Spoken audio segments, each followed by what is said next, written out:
இதற்கு முந்தைய அவதாரங்களோடு ஒப்பிடுவது அவசியமில்லை என்பதுதான் என்னுடைய நிலைப்பாடு. வைகுண்டராக வருகிற போது முழு திருமாலும் சிவனும் பிரம்மாவும் இணைந்து மூன்று கடவுள்களும் ஒரு கடவுளாக ஏக பரம்பொருளாக நமக்காக வருகிறார்.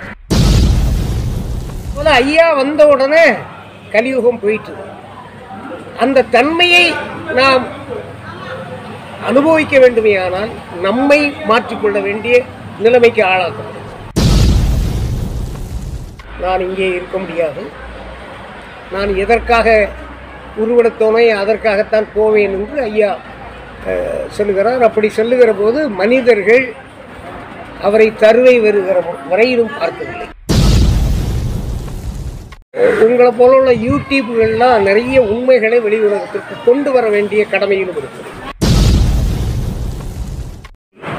ஐயாவினுடைய பிள்ளைகளாகிய எல்லோரும் ஒருங்கிணைந்து செய்வோமேயானால் உலகம் ஐயாவின் பின்னால் வரும்.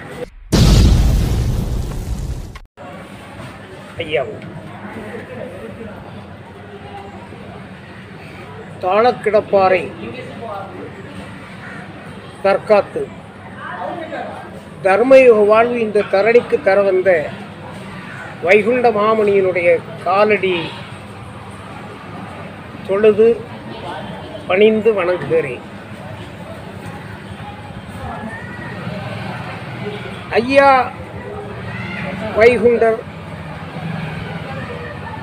நமக்காக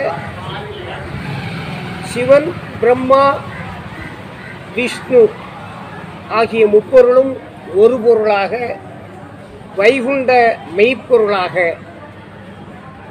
1008 மாசி 20 கடவுளாக உள்ளார். மனித அவதாரம் என்றெல்லாம் சொன்னாலும்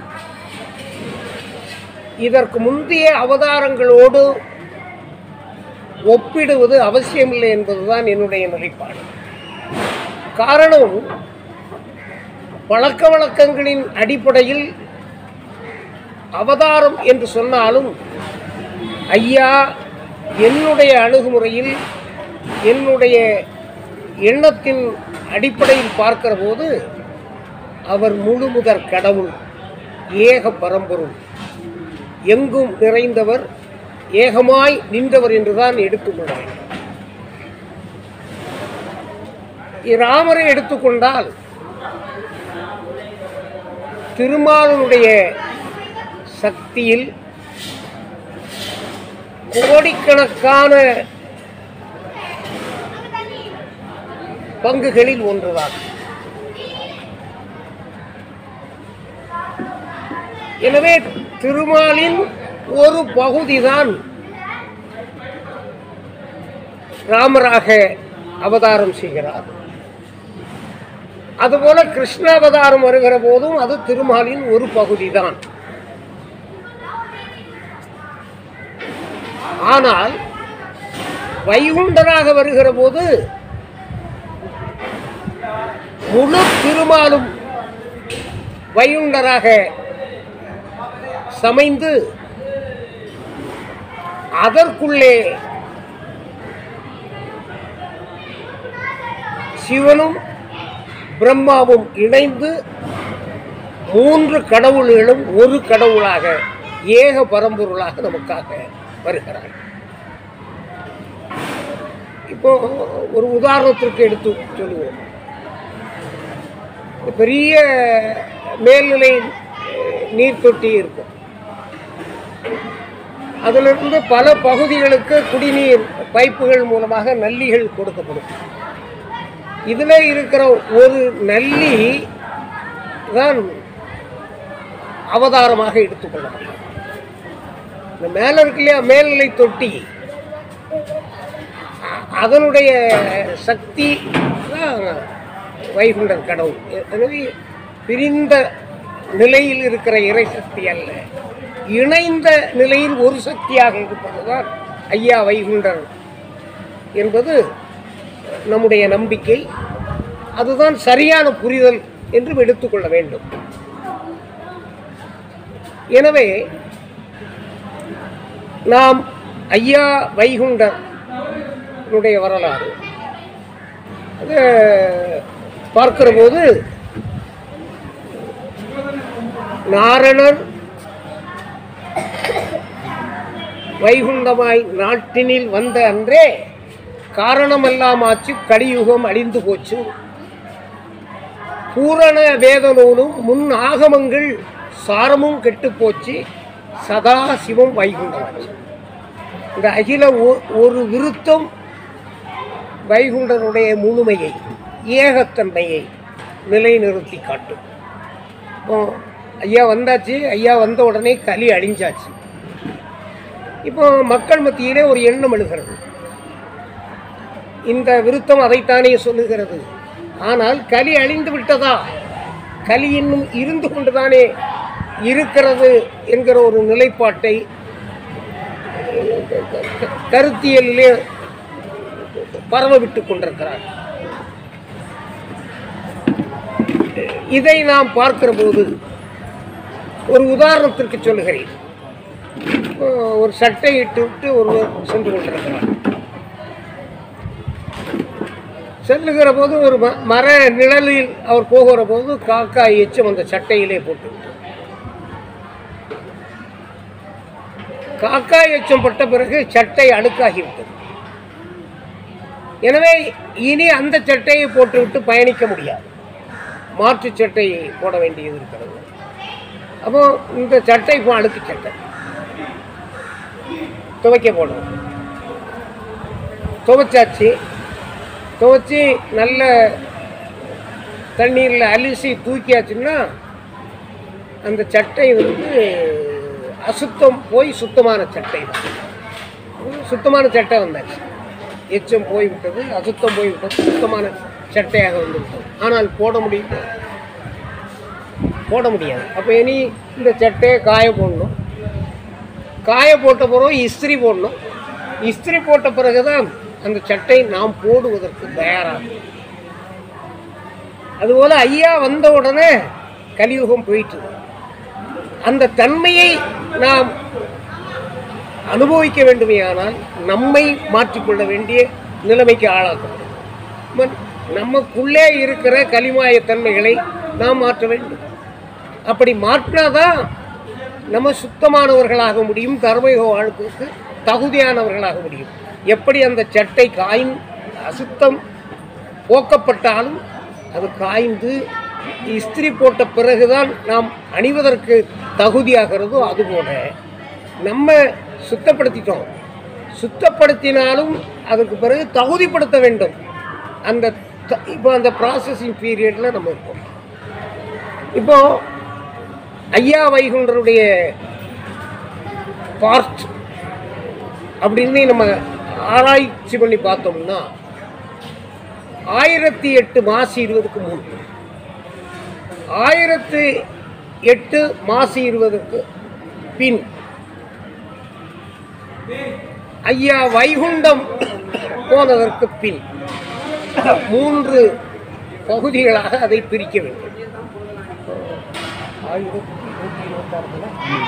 1126 வைகாசி மாதம் 21ஆம் தேதி ஐயா வைகுண்டம். அப்போ 3 பகுதிகளாக பிரிக்க வேண்டும். முதல் பகுதி 24 வயது வரையிலும் வைகுண்டராக கடவுளாக மாறுவதற்கு ஒரு சடலத்தை தேர்ந்தெடுத்து அந்த சடலம் பிறவி செய்யப்பட்டு 24 வயது வரையிலும் வளர்க்கப்படும். அப்போ அந்த சடலத்தை பிறவி செய்யப்படுகிற போது அதற்கு முன்னாலேயே துவாபர யுகம் துரியோதனாதிகளை அதம் செய்துவிட்டு கண்ண பரமாத்மா பர்வதாமலையிலே தன்னுடைய பொற்கூட்டு சடலத்தை வைத்துவிட்டு ஸ்ரீரங்கத்திலே திருமாலாக விஷ்ணுவாக ஓய்வெடுக்கிறார். அவருடைய சிந்தனையிலே அடுத்த யுகத்தினுடைய தேவை தெரிகிறது. என்ன செய்ய வேண்டும்? இதுக்கு முன்னுள்ள யுகங்களினுடைய நிலைமை வேறு, இந்த கலியுகம் வருகிற போது இந்த நிலைமை வேறு. அப்போ என்ன செய்யணும் அப்படின்னு தீர்மானிக்கிற போது அவர் தீர்மானிக்கிறார். இதுவரையிலும் என்னைய சுமந்த சடலங்கள் கந்தனாக நான் வடிவெடுத்திருக்கிறேன். கந்தனாக இருக்கிற போது எனக்கு ஒரு உடல் உதவியது. அந்த உடலுக்கு என்ன மரியாதை? ஒன்றுமில்லை. நான் ராமனாக வந்தேன், ஒரு உடல் உதவியது, அதற்கு எந்த மரியாதையும் பின்னால் இல்லை. கண்ணனாக வந்தேன், இப்படி 6 முறை என்னை அக வைத்த சடலம் பேறு பெறவில்லை.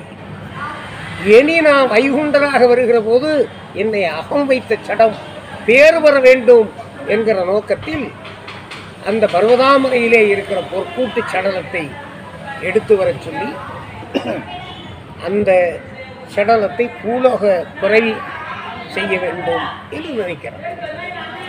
சடலம் தேர்ந்தெடுக்கப்பட்டது. சடலம் தேர்ந்தெடுக்கப்பட்ட பிறகு அந்த சடலத்துக்கு ஒரு உயிர் வேண்டும். அந்த உயிர் கொடுப்பதற்காக தேவர்களில் சிறந்த உயிரை கொண்டிருக்கிற தேவன் சம்பூர்ண தேவனை அவர் அதற்கு உரியவராக எடுத்துக்கொண்டு அவருடைய உயிரை பர்வதாமலையிலே இருக்கிற கண்ண பரமாத்மாவினுடைய பொற்கூட்டு சடலத்துக்குள் ஊட்டி பூலோகத்திலே ஒரு மனிதனாக பிறவி செய்ய வேண்டும் என்று தீர்மானிக்கிறார். அகிலத்திரட்டிலே இவைகளெல்லாம் வருகிறது. அதுபோல அந்த காலகட்டத்திலே தர்மயுக வாழ்வுக்கு உரியவர்களை உருவாக்குவதற்காக 7 கன்னிமார்களுக்கு அமிர்த கங்கையிலே திருமால் 7 குழந்தைகளை கொடுத்து அந்த குழந்தைகளை காளிக்கு வளர்க்க கொடுத்து அந்த திருமாலினுடைய குழந்தைகள் தான் சான்றோர்களாக பூலோகத்திலே வாழுவதற்கு அனுப்பப்படுகிறார்கள். இவையெல்லாம் அகிலத்தில் மிக அருமையாக சொல்லப்பட்டிருக்கிறது. அந்த சம்பூர்ண தேவர் பூலோகத்திலே பிறக்கிற போது பொன்னுமாடன் வெயிலாளுக்கு பிறக்கிறார். முடிசூடும் பெருமாள் என்று பெயர் சூட்டுகிறார். அந்த காலகட்டத்தில் இங்கே பிற்படுத்தப்பட்ட தாழ்த்தப்பட்ட ஜாதியை சார்ந்த மக்கள் நல்ல பெயர்களை சூட முடியாது. முடிசூடும் பெருமாள் என்று பெயர் வைக்க முடியாது.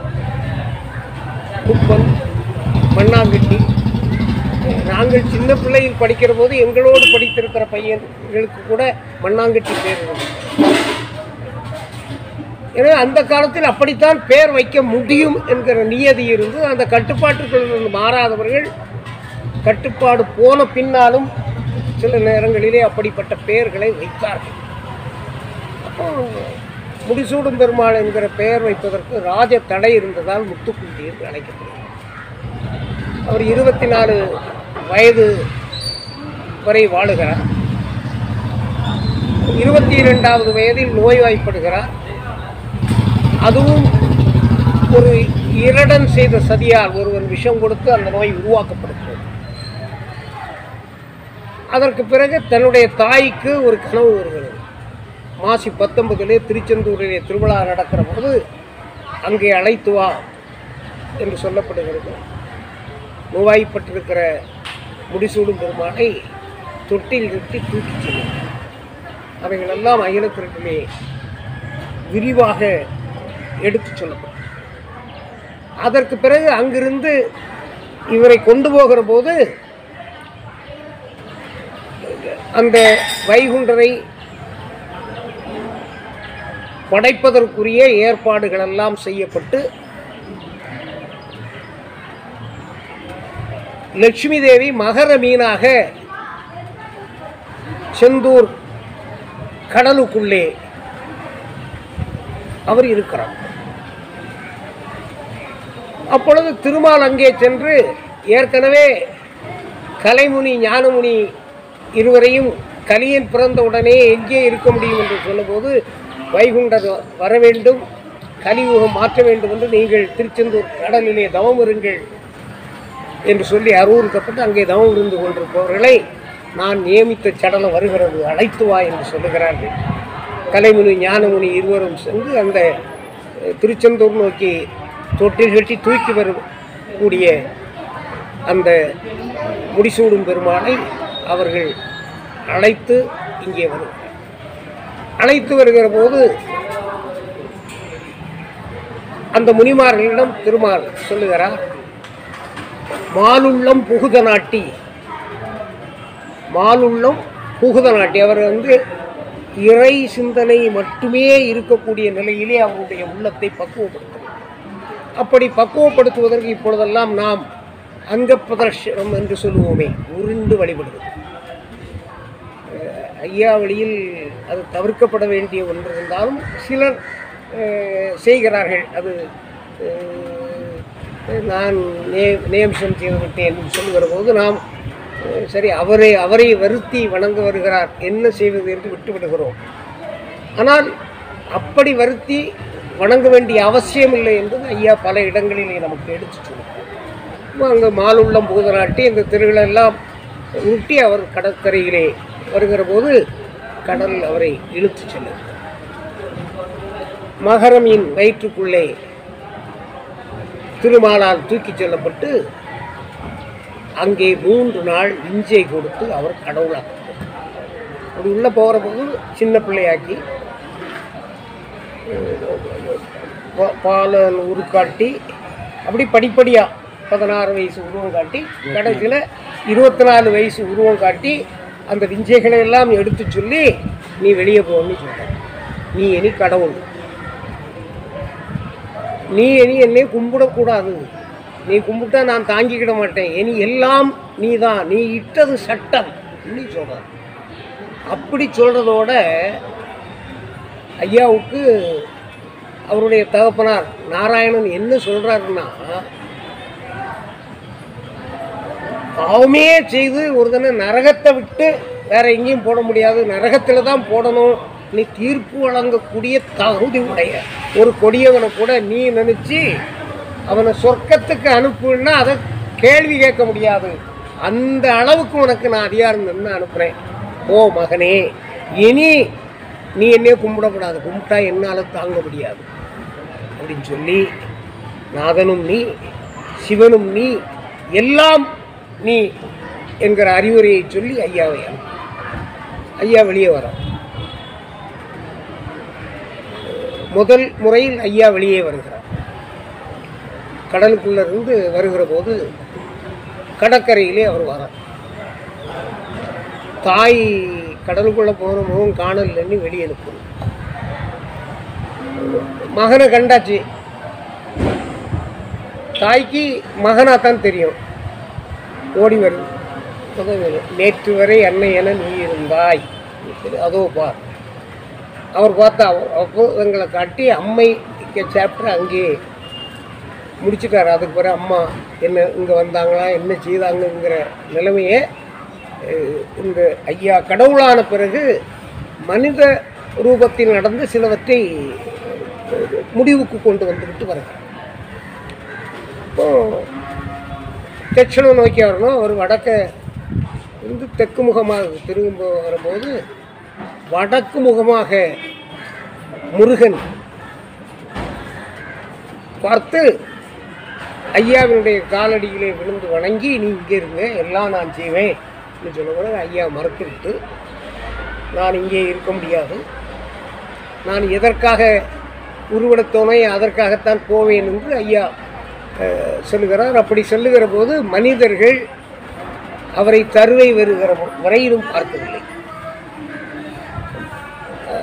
தன்னுடைய காட்சியை மனுவோர் காணாமல் மறைத்துவிட்டு அப்போ இந்த தேவ சங்கல்பங்களுக்கெல்லாம் காட்டி ஐயா வருகிற போது தருவையிலே வருகிற போது இது கடையில் கடலுக்குள்ளே என்ன நடக்குதுன்னா கடவுளாச்சாச்சு வெளியே போகணும்னு சொல்கிறார். அப்போ உள்ளே வந்த நிலையில் வெளியே போகணும்னு சொல்கிறார். நிறைய கேள்விகள் உருவாக்கி கொண்டிருப்பார்கள். சிலர் பேசுவாங்க, அங்கேருந்து போன முத்துக்குட்டியை திருச்செந்தூரில் சமாதி கட்டிட்டாங்க, உள்ள அவர் போகலை, நாரணர் தான் வைகுண்டமாக வந்தார். நாரணர் எப்படி வைகுண்டமாக வந்தார்ங்கிறது தான் இப்படி. ஒருவர் எனக்கு இதுதான் பிடிக்கும், இது மட்டும்தான் சொல்லுவேங்கிறது நியாயமில்லை. அகிலத்திரட்டில் எடுத்தால் ஒவ்வொன்றும் இருக்குது. உங்களை போல உள்ள யூடியூப்கள்லாம் நிறைய உண்மைகளை வெளியுலகத்திற்கு கொண்டு வர வேண்டிய கடமையிலும் இருக்குது. வர்றப்போ உள்ளே வச்சு எல்லா உபதேசத்தையும் சொல்லி வெளியே போய் சொல்கிறேன். அப்போ சொல்லுவார், என்னை வந்த நிலையிலே போய் சொல்கிறீங்களே, அப்போ இன்னாருக்கு மோன் தானே இவன் தானேன்னு சொல்லி என்னை நிந்திப்பார்களே என்று சொல்லும்போது, நீ மனித நிலையிலே இருந்து கடவுள் நிலையை காட்டாமல் வாழ்ந்து இந்த உலகத்திற்கு வழிகாட்ட வேண்டும் என்பதுதான் ஐயாவுக்கு கொடுக்கப்பட்ட விஞ்சை. அதனுடைய அடிப்படையிலே அவர் வந்து ஓராண்டு காலம் நாட்டு நடப்புகளை எல்லாம் பார்த்துவிட்டு 6 ஆண்டு காலம் தவம் இருக்கார். உலகத்திலே பல புரட்சிகள் எல்லாம் நடந்திருக்கிறது. அந்த புரட்சிகள் எல்லாம் இரத்த கிணறி உருவாக்கி அதன் மூலமாகத்தான் நடந்திருக்கிறது. ஆனால் பல புரட்சிகளை பார்த்தால் அடிமைத்தனம் கோலோச்சுகிற போதுதான் புரட்சி அந்த அடிமைத்தனத்தை வீழ்த்துவதற்காக. இப்போ ஐயா வந்து பல மிகப்பெரிய ஐயாவினுடைய சாதனை மிகப்பெரிய புரட்சி என்பார். இப்போ சின்ன பிள்ளைகளை படிக்கிற போது ஒரு கதை படிப்போம். யானையை 4 குருடர்கள் பார்த்தான்னு சொல்லுவான். ஒரு குருடன் யானையை பார்த்துட்டு காலை பிடிச்சு பார்ப்பாங்க. எப்பா பெரிய உலக்க மாதிரி இருந்தா.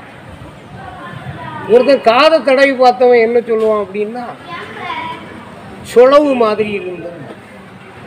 வாழை பிடிச்சு பார்த்தவன் விளக்குமாறு மாதிரி இருந்துமா. இப்படி அவன் எதை பிடிச்சானோ அது பயத்தை தடவனும் பானை மாதிரி இருந்தது. ஆக அவனுடைய பார்க்க இயலாத நிலையில் அவன் தடவி பார்த்து பட்டு அனுபவித்த உருவத்தை அவன் சொல்லிவிடுகிறான். முழு உருவத்தை சொல்ல முடியும். இப்படித்தான் நிறைய பேர் குருடன் யானையை பார்த்தது போல பார்த்துவிட்டு கதை விடுவார்கள். வச்சு வந்து பார்த்தால் வழி தெரியும். 28 அம்மானையில் இல்லாதது இல்லை. வெட்ட வெளிச்சமாக அவ்வளவும் ஐயா எடுத்து சொல்லியிருக்கிறார். அடுத்தால இங்கே வருது 6 ஆண்டு காலம் தவம் இருக்கிறார். தவம் இருக்கிற போது ஐயா அன்னைக்கு அடித்தமர்த்து வைக்கப்பட்டிருந்த 18 ஜாதி மக்கள். இப்போ அந்த 18 ஜாதி மக்கள் யாருன்னா, இன்னைக்கு இருக்கிற நிலையில் பிற்படுத்தப்பட்ட மக்களாக அடையாளம் காணக்கூடியவர்கள், தாழ்த்தப்பட்ட மக்களாக அடையாளம் காணக்கூடியவர்கள் தான் அந்த மக்கள். அந்த 18 ஜாதி மக்கள்னே இந்த ஜாதி பேரைன்னு சொல்லி அகிலத்திரட்டில் சொல்லுவோம். இந்த 18 ஜாதி மக்களுக்கும் ஐயா வந்து தவம் இருக்கிற போதே அவருடைய நடவடிக்கையின் மூலமாக ஒருங்கிணைக்கிறார். வேறுபாடு இல்லாமல் ஒற்றுமையாக வர வைக்கிறார். இதனுடைய தாக்கம் இங்கே ஒரு ஜாதிக்காரன் மறு ஜாதிக்காரன்கிட்ட பேசக்கூடாது. தொட்டா தீட்டு, பார்த்தால் தீட்டுங்கிற கொடுமை இங்கே மட்டும்தான் உண்டு, வேற ஒரு இடத்துலையும் இல்லை. அந்த காலகட்டத்தில் ஒரு மேல் ஜாதிக்காரன் ஒரு நாடாரை பார்த்துட்டாலே தீட்டு. மிச்சம் எல்லா இடமும் உலகத்தில் தீட்டுங்கிறது தொட்டால் தான், அன்டச்சபிலிட்டி. நீ அதுக்கு தான் சொல்கிறான். பார்த்தால் தீட்டுங்கிறது தென் திருவிதாங்கூரில் மட்டும் இருந்த ஒரு கொடுமை. அதுதான் அன்சியபிலிட்டிங்கிறான். இப்படிப்பட்ட அந்த கொடுமையான காலகட்டத்தில் இந்த கொடுமை விலங்க களத்துற ஒரு நிலைமை ஐயா உருவாக்குறாருன்னா ஓடி ஓடி மக்கள் வராங்க. அதில் வேற பாருங்க என்ன கொடுமை இருந்திருக்கு. நம்ம பொம்பளை பிள்ளைங்களுக்கு வந்து ஆகாசம் தெரியாதான். ஆகாயம்னா வானம் தெரியாதுன்னா வீட்டில் அடைச்சி வச்சுருக்கோம், வெளியே போக விடலை. அப்படி பெண்ணை நம்ம அடைச்சி வச்சுருந்தோம். ஆகாயம் பார்க்காத பிள்ளைகளும் ஐயாவை பார்க்க வந்தாங்களாம். அப்போ மக்கள் வந்து ஆண் பெண் எல்லாரும் ஐயாவை தேடி வந்தாங்க. அப்போ அந்த மேல் ஜாதி ஆதிக்க சக்திகள் இது அங்கே இருக்கவும் பார்ப்பான்ல, பார்த்துட்டு திருவாங்கூர் மன்னன்கிட்ட கோல் மூட்டினான். இப்படி இருக்குது, இவன் பெரிய புரட்சி பண்ணுறான். ஏன்னா இந்த புரட்சி உலகத்தில் நடந்த புரட்சிகளில் மாறுபட்ட புரட்சி. புரட்சிங்கிறதே வன்முறையில் தான் வரும். அது 100 புரட்சி நடந்ததுன்னா ஒரு 5 புரட்சி தான் வெற்றி பெறும், மிச்சம்லாம் வெற்றி பெறாது. நம்ம வாழ்க்கையில் பார்த்தோம், இலங்கையில் ஈழத்தமிழர் போராட்டம் வன்முறை தான். நம்ம பிறக்கிறதுக்கு முன்னுக்கு பார்த்தோம், நான் எனக்கு வயசை வச்சு சொல்கிறேன், நான் பிறக்கிறதுக்கு முன்னுக்கு பார்த்தோம் இந்திய சுதந்திர போராட்டம். இதுவும் உலகத்திலே மாறுபட்ட ஒரு நிலை. போராட்டம் ஒரு நாடு விடுதலை வாங்கணும்னா போராடும் போது வயலன்ஸ். இந்திய சுதந்திர போராட்டம் நான் வயலன்ஸ். இது ஐயாவினுடைய போதனை. அந்த போதனையினுடைய தாக்கம் மகாத்மா காந்தி. அதனால தான் அவருக்கு அண்ணல் காந்தி வந்தது. அகிலத்திரட்டில் கூட அவரை ஐயா மறைமுகமாக சுட்டி காட்டியிருக்கார். நாட்டில் ஒரு அனுமதி அவனை அனுப்புவேன், அவனை கோட்டியும்பான். இப்போ இவருக்கு இது தத்துவத்தை அந்த நேரம் சொல்லும்போது கிரிக்கெட்னா, ஆனால் அந்த கிரிக்கெட் சாதித்தான். நம்ம இன்னைக்கு சுதந்திரத்தை அனுபவித்திருக்கிறோம்னா ஒரு மாற்று ஏற்பாட்டை, புதிய பாதையை அண்ணல் மகாத்மா காந்தி உருவாக்கினார். அதனுடைய தாக்கம் ஐயாவினுடைய தாக்கம் என்பதை இந்த நாடு உணர வேண்டும், இங்கே இருக்கிற நிலைமைகளில் அறிந்து கொள்ள வேண்டும் என்பதற்காக இதை நான் குறிப்பிட்டு காட்டுவதற்கு கடமைப்பட்டேன். அதுக்கு பிறகு கைது செய்கிறான், பல கொடுமைகள் படுத்துகிறான், கடுவாய் கூட்டுக்குள்ள அடைக்கிறான். கடுவாய் பழகிய நாய் போல ஐயாவுக்கு காலம் பிறகு விடுறான்.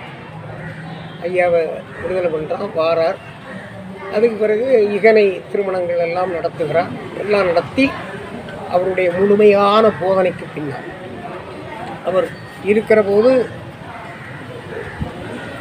5 ஆண்டு தவம் நிறைவு பெற்றிருக்கிற காலகட்டத்தில் துவையல் தவசு என்பதை ஆரம்பிக்கிறார். அந்த துவையல் தவசில் முதல் 6 மாதம் வாவைப்பதியில் நடக்கிறது.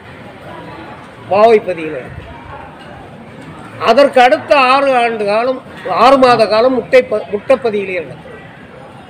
ஆனால் அந்த துவையல் தவசுக்கு வந்தவர்கள் வீடு, அவங்களுடைய சொத்துக்களை எல்லாம் இழந்து ஐயாவே எல்லாம் என்று ஐயாவை பார்க்கிறோம். இங்கே அவரை சோதிக்கிறாங்க. சோதனைன்னா கடுமையான சோதனை.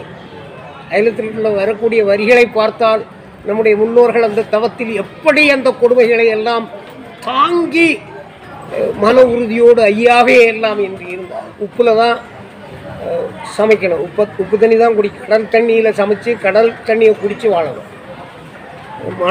கடல் மணலில் போட்டு தான் அன்னத்தை சாப்பிடணும். நண்டு வரும், பல்வேறு இதுகள் அதெல்லாம் தாண்டி இருந்து அந்த முதல் 6 மாத கால தவத்துக்கு பிறகு முட்டைப்பதியில் போய் 6 மாதம் இருக்கிற போது நல்ல நீரில் சமைத்து சாப்பிடக்கூடிய. ஆனால் இவங்க கஷ்டப்பட்டு இருக்கிற போது இந்த மேல் ஜாதிக்காரங்க அவங்களுக்கு என்னன்னா இந்த கீழ் ஜாதிக்காரர்லாம் சுத்தம் இல்லாதவன், சுத்தமாக உடை உடுத்த தெரியாது, சுத்தமாக உணவு உண்ண தெரியாது, சுத்தமாக வாழ தெரியாது நீ வகைப்படுத்தி வைத்திருந்த நேரத்தில் ஐயா சமுதாயத்துக்கு இவர்கள் மூலமாக ஒரு படிப்பினை படித்து காட்டினார்கள். என் பிள்ளை 3 நேரம் துவைத்து கட்டுவான், நல்ல சமைத்த உணவை உண்பான். அதுக்கு ஒரு பற்றை தான், இந்த இப்போ பற்றை போட்டு பயிற்சி கொடுப்பாங்க இல்லையா, அதை மாதிரி அந்த பற்றை போட்டு அவர் இது பண்ணார். இந்த துவையல் தவசு போதும், இதை ஒரு வழிகாட்டுதலுக்காக வைத்துவிட்டு நிறைவு செய்தார். அதற்கு பிறகு ஐயா சுவாமி தோப்பிலே இருந்து பல்வேறு அற்புதங்களை நிகழ்த்தி கொண்டிருக்கிற போது ஏடு ஏற்கனவே எழுதியாச்சு. இப்போ ஏட்டில் இருக்கிறதெல்லாம் நடந்துட்டு இருக்குங்கிறது ஏடு எழுதினவருக்கு தெரியும். இப்போ நாள் நெருங்கியாச்சு, ஐயா வைகுண்டம் போகிற நாள் வந்துட்டு. ஹரிகோபாலன் சீடருக்கு தெரியும், வேற ஒருத்தருக்கும் தெரியாது. ஐயா வைகுண்டம் போயிடுவார், நம்மளை விட்டு போயிடுவார்னு இவருக்கு தெரியும். இவருக்கு நாள் நெருங்க மனசில் சங்கடம் வந்துக்கிட்டே இருக்கு. இருப்பார், அழுவார். புறவு கொஞ்சம் மனசை துரிவார், கொஞ்சம் தள்ளி போயிருப்பார், அங்கே போய் குலுங்கி அழுவார். அப்போ பைய சீசர் கேட்பார், என்ன ஒரு டீச்சர் தர்ம சீசர் கேட்பாரு, ஏன்பா அழுதுகிட்டே இருக்கா, வெடிச்சு வெடிச்சு அழுறியே, துடிச்சு துடிச்சு அழுறியே, பதறி பதறி அழுறியேன்னு கேட்குறேன். நான் சொல்ல மாட்டேன், ஏன்னா சொல்லக்கூடாது. இதில் இருக்கிற சங்கதிகளை எதையும் வெளியே சொல்லக்கூடாது. அப்போ அப்படி இருக்காது. ஆனாலும் ஐயா கிட்ட பாசத்தில் இவர் ஆள அவர் நோண்டி நோண்டி எடுத்து விட்டார். அப்போ இந்த செய்தியை மக்களுக்கு போயாச்சு. அப்போ மக்களெல்லாம் ஐயாவை சுற்றி நிற்கிற போது ஒரு கடவுளும் செய்யாத ஒரு அற்புதத்தை நம்முடைய ஐயா செய்தார். எல்லாரும் பதறி இருக்கிற போது மக்களுடைய கையை பிடிச்சி முகத்தில் ஊற்றுறோம், புத்தம் கொடுத்து எல்லாருக்கும் நாமம் விடுறோம். நம்ம தொட்டு நாமம் விடுறோம் இல்லையா, அதை ஐயா நிறைவேற்றி தந்தார். ஏற்கனவே அவர் நடத்திட்டு இருந்தது தான். அதை இங்கே அகிலத்திற்கு அழகாக சொல்கிறார். மக்களுக்கு கையை தன்னுடைய முகத்தோடு அணைத்து தொட்டு நாம விட்டு பதறாமல் இருங்கள், யாம் முழித்து வருவோம் ஐயா சொல்கிறார். அப்போ நான் பெயர்வேன்னு நினைக்காத, முழித்து வருவேன் சொல்கிறார். அப்புறம் ஐயா அவர் நிச்சயித்த நேரத்தில் அவருடைய உயிர் வைகுண்ட லோகத்திற்கு போகிறது. உடல் இங்கே இருக்கிறது. இந்த உடல் மண்ணறையிலே பொதிந்து வைக்கப்படும். எவனோ ஸ்கேன் பண்ணி பார்த்தா தெரியுமா தெரியாதாம்பா, அது நமக்கு அவசியம் இல்லை. நம்முடைய நம்பிக்கை ஐயா நமக்காக தவம் இருக்கிறார், மண்ணறையிலே இருக்கிறார், வருவார். என்ன இடத்துலையும் வரும், மண்ணறையில் இருந்து மாயன் எழுந்து வருவார் என்று பல இடங்களில் இந்த செய்தி இருக்கிறது. இப்போ ஐயா நமக்காக தவம் இருக்கிறார். ஐயா உடலை தவ நிலையிலே நிறுத்தி நமக்காக தர்மயுக வாழ்வை பெறுவதற்குரிய தகுதியை பெறுகிற போது நமக்கு ஐயா சச்சுருவமாக வந்து மீண்டும் காட்சி தந்து நமக்கு நல்லாட்சி தருவார் என்பதுதான் நம்முடைய நம்பிக்கை. அதனால் மற்ற யுகத்திற்கும் இதற்குள்ள மாறுபாடு.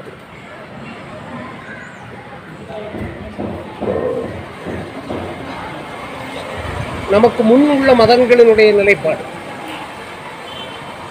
அவங்களுக்கு 4 யுக தர்மம் தான். கிரேதா, திரேதா, துவாபர, கலி, 4 யுகம்.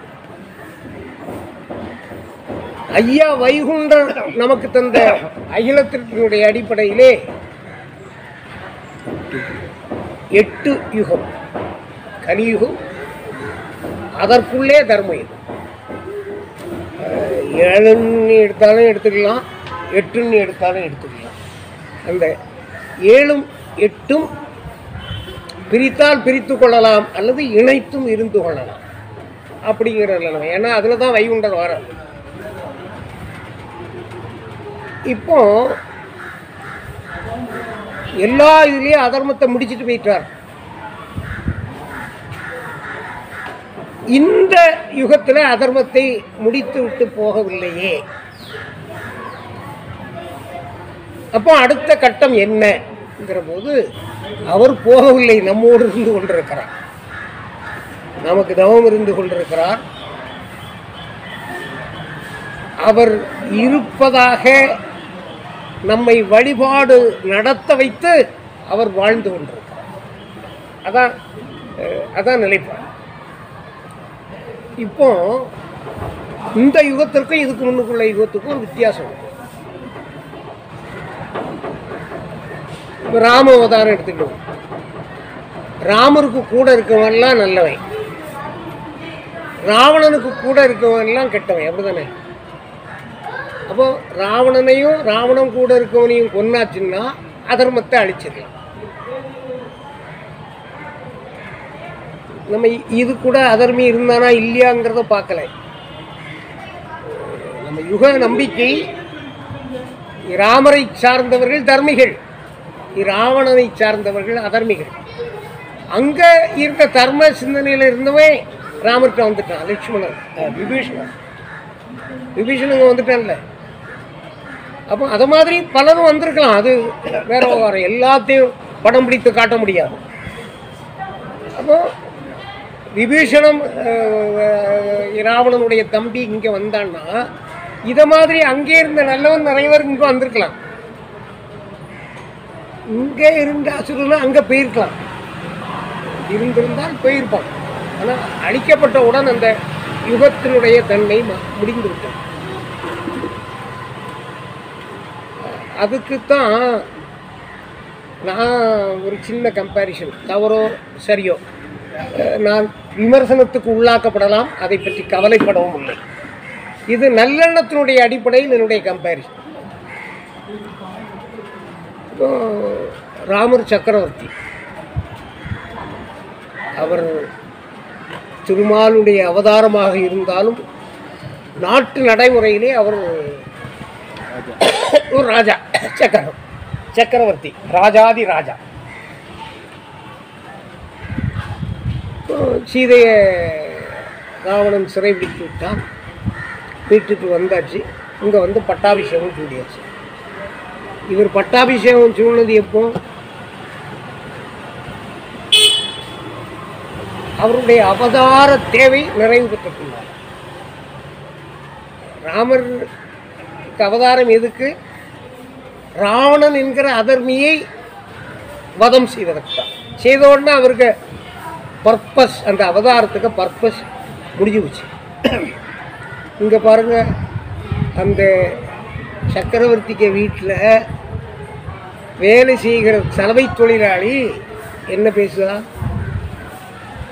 சீதையை அங்கே கொண்டு ராவணன் வச்சிருந்தான், சும்மா வச்சிருப்பானா? கேள்வி எழுப்பிச்சுதா இல்லையா? அந்த சீதையை தீ வச்சு அது உள்ள நீ கற்பக்கரசி நீ காட்டு நீ வர வச்சிருந்த. அவர் ராமர் கடவுளாக இருந்த நிலையில் இருந்தால் இந்த மாதிரிப்பட்ட நிலைமை வந்திருக்குமா? வரல. அப்போ கடவுளுக்கு கூட அந்த கடவுள் தன்மை போன பிறகு மனிதத்தன்மையில் அவர்கள் இருக்கிற போது கீழே தான் போயிடுறான். அப்புறம் அவமானத்தை சந்திக்க வேண்டிய நிலை ராமருக்கு வந்திருக்கிறது. துரியோதனாதிகளை அதம் செய்வதோடு அவங்க பர்பஸ் முடிஞ்சிருச்சு. இதுக்கு முன்னுக்குள்ள முன் வழிபாட்டுக்காரர்கள் இந்த யுகத்திற்கு தொடர்பு இருப்பதாக சொல்லவில்லை. இன்னும் சொல்ல போனால் வேதங்களை நாம் படிக்கக்கூடாது என்று தடுத்து வைத்தவர்கள், அதை மறைத்து வைத்ததனால்தான் அதை மறை என்று சொன்னார். நாம் படிக்கக்கூடாது. ஐயா இதுக்கு லிங்க சொல்றார். இரணியன்லேருந்து வரும். இரணியன் வந்து இரணியனை நரசிம்ம அவதாரம் வந்து கொல்லுது. நரசிம்மனை பார்த்த உடனே இரணியன் வந்து கதிகலை போயிடுவான். ஏன்னா அவன் சாகு வரக்கூடாதுங்கிறதுக்கு என்னென்ன விதத்தில் சாகு வரும்னு நினச்சி அந்த விதம் இல்லாத வரம் கேட்டான். அவன் கேட்ட வரத்துக்கு உட்பட்டாத ஒரு நேரத்தில் இவர் வர மனிதனால் வரக்கூடாது மரணம், மிருகத்தால் வரக்கூடாது. இவன் மனிதனும் இல்லை மிருகம் இல்லை. இப்படி வந்தபோது உயிர் ஊசலாகிடுது. தொடையில் இருந்து குடலை பிடுங்கி வச்சுருக்காரு. கேட்குறான், இப்பமாவது உனக்கு ஆணவம் தீர்ந்துட்டா? எல்லாத்துக்கும் மேலே ஒரு சக்தி இருக்குது, நீ அதை உணர்ந்து நான் உணர்ந்து விட்டேன் திருந்தி விட்டேன்னா உனக்கு நான் முக்தி தாரேன்னா.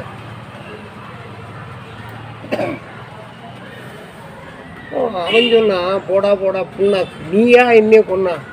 10 மலைகளை பார நகமாக்கி அதன் மூலமாகத்தான் என்னை கொன்றாய். இது முன்னுக்குள்ளவன் நமக்கு படிச்சு தரல. அகில திரட்டு மட்டும்தான் படிச்சுட்டு தந்திருக்கு. அகில திரட்டுலையும் அதை படித்து ஆராய்ச்சி பண்ணி தெளிவோடு நடக்க வேண்டும் என்று தெளிவுபடுத்தக்கூடியவர்கள் தான் புரிந்திருக்கிறார். உடனே அடுத்த யுகத்தில் ராவணன் 10 மலைகளை தலையாக்கி அவனை பரவி செய்தாச்சு. இப்போ அவனுக்கு ராமபானம் விட்டாச்சு, உயிர் ஊசலாடிச்சு. ராமர் கேட்காரு, எப்பா உனக்கு புத்தி வந்துட்டா? உன்னால் சாதிக்க முடியல, நான் உன்னை வீழ்த்திட்டேன்ல, இப்பமாவது நீ ஆணவத்தை கைவிட்டுட்டு இறை சக்தியை வணங்குறதுக்கு தயாராக என்ன சொல்லுவான், போடா நீ ஏன் என்னைய கொன்னா, என் தம்பி மூலமாக என்னுடைய உயிர்நிலையை அறிந்து அதன் மூலமாகத்தான் கொண்டா, போடா அப்படின்னா தீனிப்பான். உடனே சொல்லுவார், சரி இன்னொரு பிறவி உனக்கு தாரேன், 100 தம்பிகளோடு உன்னை பிறவி செய்து ஆள் வச்சு கொள்ளிருப்பார். அதனால தான் அர்ஜுனனை வீமனையை வச்சு அந்த யுகத்தை முடிப்பார். கிருஷ்ணன் வரல. இதுக்கு முன்னுக்கெல்லாம் அவர் தான் ஆயுதத்தை தூக்குது. யார்? ராமராக இருந்தபோது அவர் தான் தூக்குனார். நரசிங்கமூர்த்தியாக இருக்கிற போது அவர் தான், கந்தனாக இருக்கிற போது அவர் தான். அப்படி இதுக்கு முன்னுக்குள்ள யுகங்களிலெல்லாம் அவராக நின்றே தான் அழித்திருக்கிறார். இங்கே என்ன பண்ணார்? ஆள் வச்சு அடிக்கிறார். அதுவும் அந்த வரத்துக்கு தகுந்தவாறு மாறி 100 தம்பியோட பிறகு தான் ஆள் வச்சு கொடுக்குறார். அதுக்கு பிறகு அவன் அப்போ என்ன சொல்லான்னா, அறிவும் தெளிவோடு என்னையே பிறவி செய்யணும், அறிவும் தெளிவோடும் பிறவி செய்யணும், சிந்திக்கிறவனா வைக்கணும், ஆறறிவு உள்ளவனா வைக்கணும், நீ கேட்டதெல்லாம் தந்து தான் பிறவி செய்கிறேன், நீ கலியுகத்துக்கு அவனை கலியனா பிறவி செய்கிறான். அப்போ கலியனா பிறவி செய்கிற போது கலியன் யாரு? மனிதன். இப்போ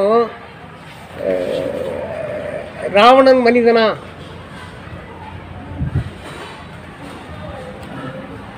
அரக்கன். ராமர் மனிதனா? தெய்வம். ராமர் கூட இருந்த ஆட்கள்ல யாரு? வானரம். ஒருதனும் மனிதன் கிடையாது.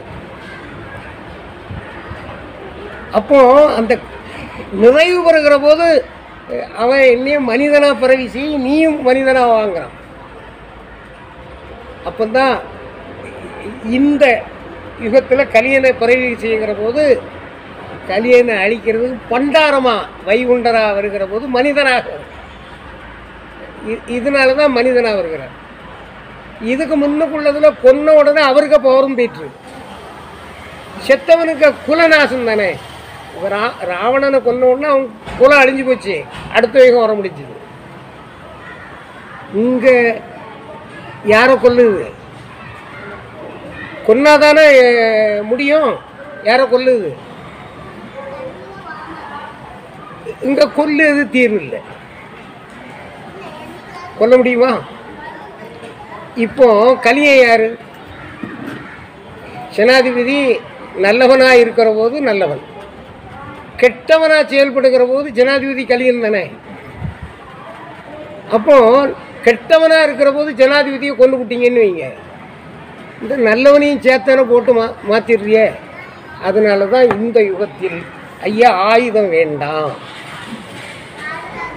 ஆயுதம் இனி அவசியம் இல்லை. இதுக்கு முந்தின யுகத்திலெல்லாம் ஆயுதம் தேவை. அதனால முடிச்சிட்டாரு, அவர் முடிச்சிட்டாரு. முடிச்ச உடனே அவதாரம் முடிஞ்சு போச்சு. இங்க முடிக்கல, நான் முடியவில்லை, நான் பள்ளியறையில் உங்களுக்காக தவம் இருந்து தொடர்கிறேன், உங்களை காப்பேன். அதுதான் ஐயா. இப்போ ஐயா வைகுண்டம் போன பிறகுதான் இந்த போதனைகள் வளர்ந்துச்சு. ஐயா சச்சுருவாக இருந்து போதனை போதித்ததை விடவும் இப்போ தான் போதனை வளர்ந்து கொண்டிருக்கிறது. இந்த போதனையின் மூலமாகத்தான் எது அழியணும். அதனால இதற்கு முன் உள்ள யுகங்களினுடைய நிலைப்பாடு வேறு, வைகுண்டராக வந்த பிறகு உள்ள நிலைப்பாடு வேறு. இங்க 3 நிலைப்பாட்டில் வைகுண்டர், மனித நிலைப்பாட்டில் வைகுண்டராக, வைகுண்டர் தவம் இருக்கிற நிலையில் மண்ணறையில் அவர் இருக்க, நாம் அவரை நினைத்து கொண்டு நம்முடைய நினைவறையில் வைத்து கொண்டு நம்ம தீய நிகழ்வுகளை தாக்கணும். அதுதான் ஐயா சொல்கிறார். இதுக்கு முன்னுக்கெல்லாம் ஆயுதம், இப்போ ஆயுதம் அவசியம் இல்லைங்கிற போது சொல்கிறார். கலி என்றால் எலி அல்லவே. எலின்னா ஒரு பிராணி, அதை கொல்லணும்னா ஒரு ஆப்பக்கணையாவது வேணும். அதான் சொல்கிறேன், கலி என்றால் எலி அல்லவே கணையாளி வேண்டாமே. வலிமாய உணர்வு, நம்ம உணர்வை நம்ம பக்குவப்படுத்தணும். உணர்வை பக்குவப்படுத்தினால்தான் நம்மகிட்ட இருக்கிற கலித்தன்மை மாறும். அப்படி கலித்தன்மை மாறுறதுக்கு நம்ம என்ன செய்யணும்? மானமாய் வாழ்ந்தால் மாளும் கலி தன்னாலே. அப்படி மானமாக வாழ்வதற்கு வைகுண்டர் நமக்கு அருள் பாலித்து கொண்டிருக்கிறார். அவருடைய அருள் பாலிப்பின் மூலமாக நாம் நம்முடைய தவறுகளை, ஒவ்வொரு மாயைகளையும் படிப்படியாக குறைத்து கொண்டிருக்கிறோம். அதுக்காகத்தான் போதிக்கிறோம். ஐயா, நாங்கள் அறிஞ்சறியாமல் செய்து ஐயா பொறுக்கணும். 5 நேரம் மாப்பு கேட்குறோம். அதுக்கு பிறகு என்ன சொல்கிறோம்? ஐயா பொறுத்து மாப்பு தின்று ஐயா ரசிக்கணும். ஐயா நல்ல புத்தி தரணும். ஐயா ஒன்று சொன்னதை ஒன்று கேட்கணும்.